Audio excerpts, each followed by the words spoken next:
Okay, we need to have a talk. I have noticed you slacking lately on several of your duties, one of them being our fly management system. We agreed that in order for the good kibble, you would catch the flies in this house.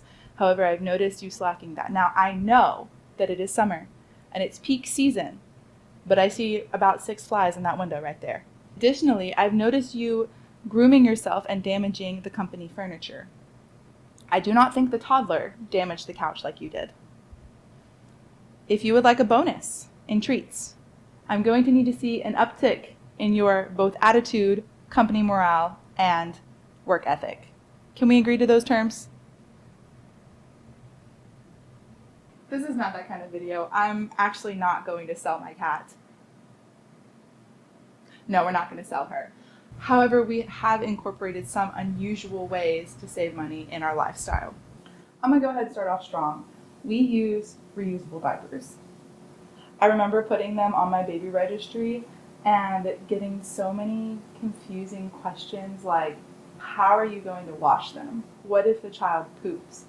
We have figured out all of those things, and there's a lot of information online on how to efficiently use reusable diapers. You can wash them in the washing machine and reuse them. There's a set that we have started using with my first child, and now that he's 2 and almost potty trained, we're using it with our second child. It had cost maybe $300 to get all of the materials and the washing supplies, but after that, we're saving money. When a box of diapers is like $40 to $50 now, we're doing our best to not purchase more diapers and instead use the cloth diapers whenever we can. We also cut our own hair. Now, I don't necessarily cut my own hair. I go somewhere to do it, and I do it maybe once a year. I cut it all the way off. However, with my husband and my son, I will cut their hair myself. We have bought a $40 pair of clippers, and that has lasted us so long. Actually, we probably need to purchase another pair at this point because they're starting to get dull. I will say it was a bit of a learning curve trying to figure out how to cut my son's hair without him getting tickled right there at his neck. He gets very ticklish. A lot of times we will put him on a stool and let him watch some favorite cartoon, and I can cut his hair really fast. Other times we just take him straight outside so the hair can fall to the ground and we don't have to worry about the cleanup situation. Since my husband and son don't go to the barber ever, we have saved a lot of money that way. This one is my most controversial one. We are a single car family. I remember before I became a stay-at-home mom, when I was working, I remember seeing people who were single car families and thinking, I could never do that. I could never be without a car. What if there's an accident? What if there's an emergency? What if I need to go get something for dinner? Was the pinnacle of rolling that ball down the hill, because first thing we did is we sold the car.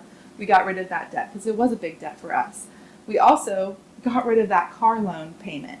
So instead of paying for the car loan, we're now taking it and throwing it at the next debt. And so it's just like a big snowball that's rolling down the hill, and we are efficiently starting to put money towards the debt and get rid of it.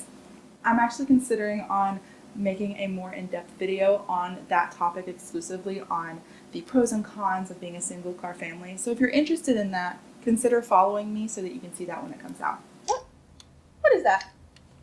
Ma'am, this is you. This has you written all over it. What are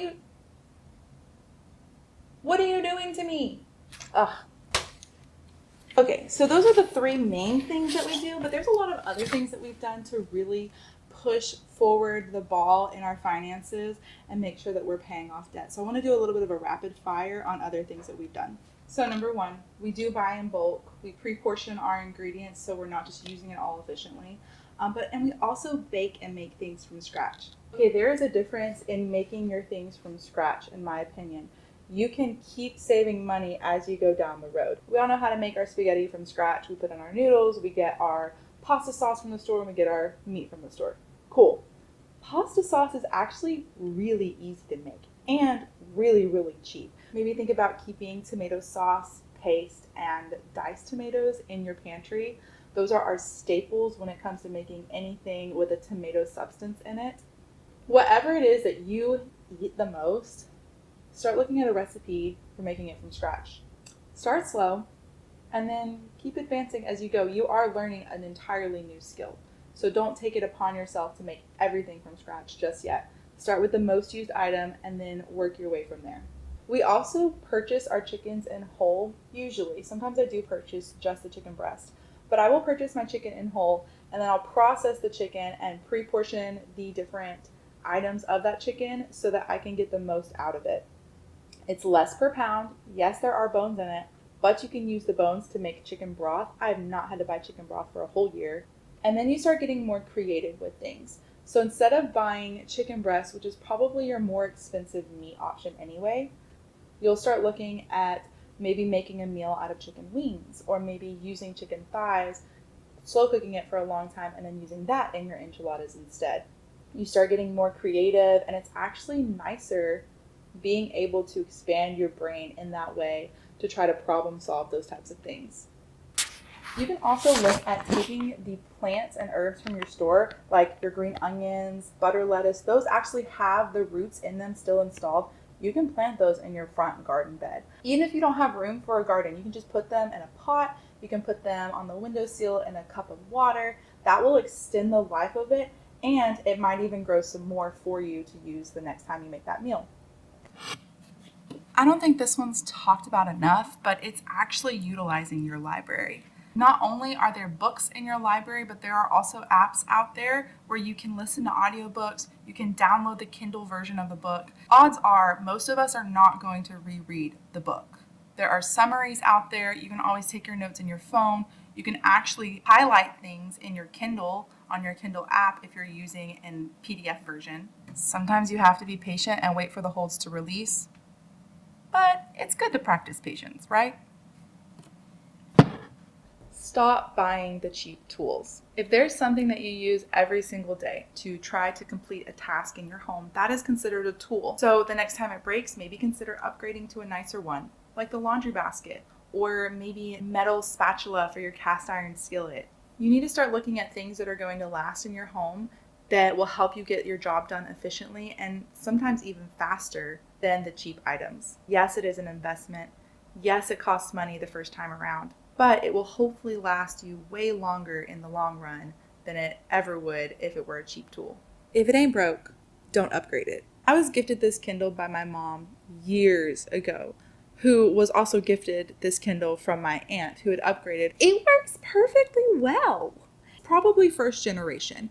If you know anything about Kindles, it's the one that still has the buttons to turn the page. It works great. It does what I need. It still connects to the library, so I can get all of my library books on here. Does it have a backlight so I can read in the dark? No. Does it have Wi-Fi browsing access? No. Do I need those features? It would be nice, but no. Another version of this can be your phone, your laptop, your car. If it's not broken, don't look at upgrading it just yet. You can take that money, set it aside, and maybe purchase something later on, or you can let it accrue interest in a savings account, or you can pay off other debt. It's so easy for us to want to get the next flashy thing, and we probably shouldn't do that. But if you're interested in learning more about finances, frugal living, and systems for keeping your home, consider following me. Bye, y'all.